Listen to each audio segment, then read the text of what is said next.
Donc La Rochefosse, c'est une entreprise qui a 10 ans l'année prochaine, bientôt là. Donc ça a été créé par Gilles, qui est un ancien prof de physique-chimie. Lui, il a commencé la bière dans son garage.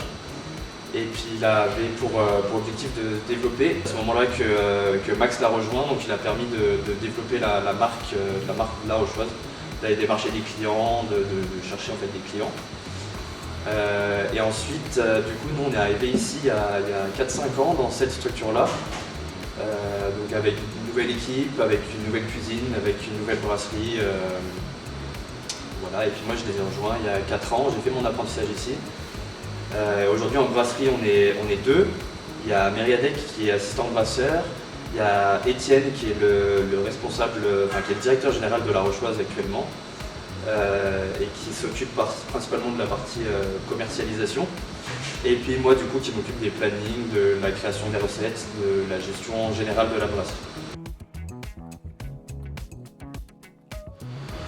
Alors le métier de brasseur, c'est un métier qui est très complet. Il faut aimer tout faire, il faut aimer apprendre, il faut aimer transmettre aussi. Alors la bière, c'est pas très compliqué à faire en soi, il y a juste quelques règles à respecter, donc principalement l'hygiène. Quand je dis hygiène, c'est nettoyage et désinfection du matériel.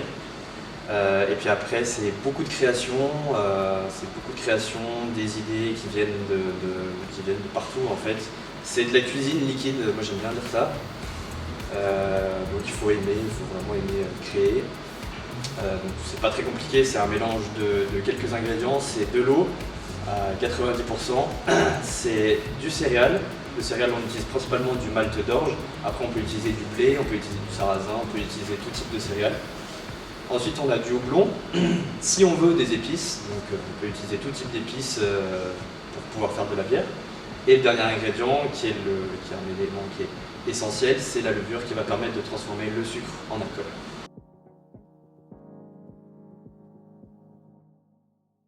Donc on a commencé le partenariat avec l'INIEP il y a à peu près 1 an avec Adrien qui est venu nous rencontrer pour voir ce qui était envisageable.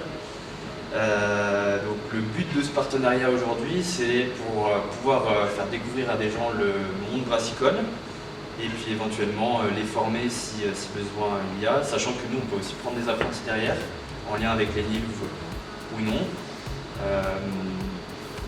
Donc en fait, moi j'ai accepté ce partenariat avec Étienne parce que j'adore. Moi je suis sorti de l'école il n'y a pas si longtemps que ça finalement.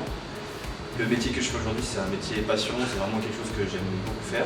Et pour le transmettre à des personnes qui soient soit plus jeunes, soit des gens qui sont en reconversion, je trouve ça super intéressant. On peut faire des semaines de stage, on peut faire des jours de stage. Puis l'avantage pour les stagiaires qui viennent dans cette formation-là, c'est qu'ils ont la possibilité de voir le côté artisanal, de vraiment voir les machines avec lesquelles on travaille, ce qu'on ne peut pas forcément voir quand on est à l'école, donc c'est très intéressant de ce point de vue-là. Nous on a tout le matériel et on est d'accord d'accueillir du monde, donc c'est très intéressant pour eux comme pour nous. Ouais, donc aujourd'hui on estime que c'est assez important de faire intervenir des professionnels. Parce que quand on est à l'école, je le sais parce que moi j'y suis passé, quand on est à l'école on voit la partie pratique. Donc c'est très important la partie pratique, mais c'est aussi très intéressant et important de voir ce qu'on fait, voir ce qu'on fait concrètement en entreprise. Parce qu'on utilise des machines, on utilise des techniques de travail qu'on ne va pas forcément apprendre à l'école.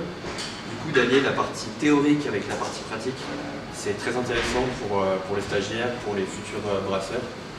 Sachant qu'il y a une multitude de machines qui existent, il y a énormément de techniques, tous les brasseurs vont utiliser des techniques différentes qui sont des techniques de base, mais chacun aura sa manière de travailler. Et pour le stagiaire, ou le futur brasseur, ça va être très, très important et très intéressant de voir quelle machine on utilise, comment on l'utilise. Et ça, c'est des choses qu'on peut expliquer en classe, mais qu'on ne peut pas forcément s'imaginer, surtout si on ne vient pas du monde brassicole. Donc nous aujourd'hui c'est pour ça qu'on accepte d'accueillir des gens ici pour vraiment concrétiser ce qu'on voit à l'école en fait. Du coup la formation bière elle va se dérouler là sur une semaine.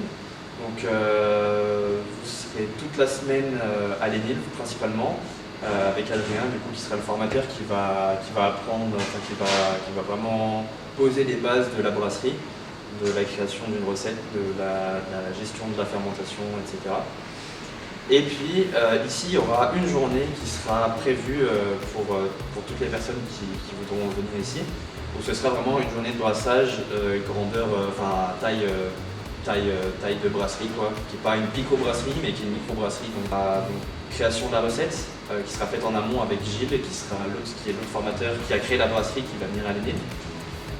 Donc vous viendrez ici, il y aura dans un premier temps le conditionnement, ensuite le brassage en tant que tel, donc ça va durer 5-6 heures, nettoyage et désinfection, et ensuite la mise en fermentation avec l'ajout des levures, et puis derrière la gestion de la fermentation que je ferai moi, mais donc vous serez tenu au courant, et ensuite bien sûr vous pouvez venir déguster les bières que vous pourrez brasser sur place.